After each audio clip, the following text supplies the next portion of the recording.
the GM survey shock, and the franchise question. The conversation begins with a question that seems simple on the surface, but quickly turns into something much bigger once the results are revealed. Before the season even fully gets underway, WNBA general managers are asked a foundational question. If you had to start a franchise today from scratch, which player would you choose as your cornerstone? When the answers are revealed, many lean toward Paige Bueckers over Caitlin Clark. On paper, it reads like a standard scouting debate, the kind of discussion front offices have all the time when evaluating talent ceilings, injury history, and long-term projections. But in reality, it instantly becomes a flashpoint. As the narrator frames it, this isn't just about preference, it's about interpretation. Lisa Leslie's response and the business perspective. As the debate escalates, the narrator shifts focus to Lisa Leslie, whose response reframes everything from a completely different angle. Instead of focusing on pure basketball evaluation, she approaches the situation like someone who understands the league as a business ecosystem. Her reaction centers on one key idea. A franchise player is not just defined by skill, but by economic impact. That means attendance, ticket demand, media attention, sponsorship interest, and overall visibility all become part of the equation. In this framing, the argument changes dramatically.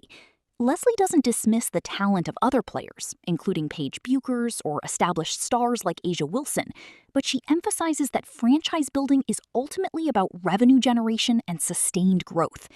The narrator highlights how the clash between talent evaluation and market impact. The narrative then moves into the core tension driving the entire discussion, the clash between traditional basketball evaluation and modern market-driven impact. On one side, analysts and fans who prioritize scouting fundamentals focus on skill consistency, defensive ability, system fit, and long-term development curves. In this view, players like Paige Bueckers represent a more balanced and predictable franchise foundation. On the other side, there is the undeniable presence of Caitlin Clark, whose impact seems to extend far beyond the court itself. The narrator explains how this creates two parallel conversations happening at once.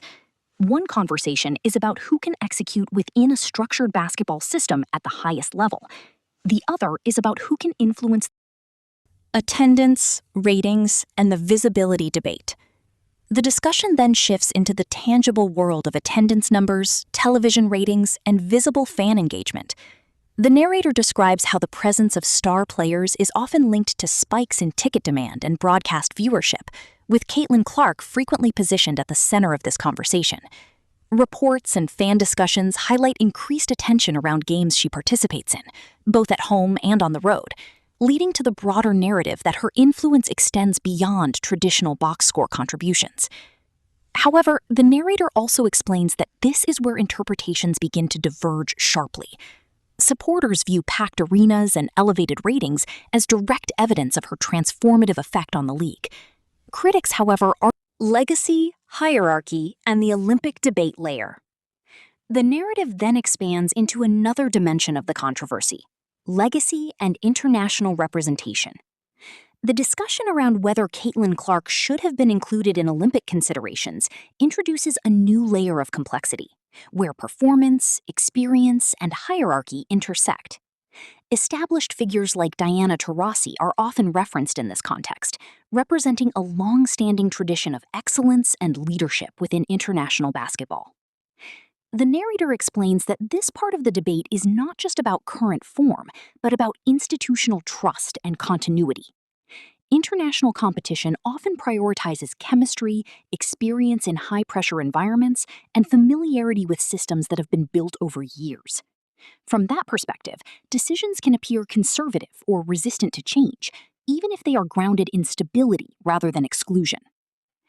At the same time, critics are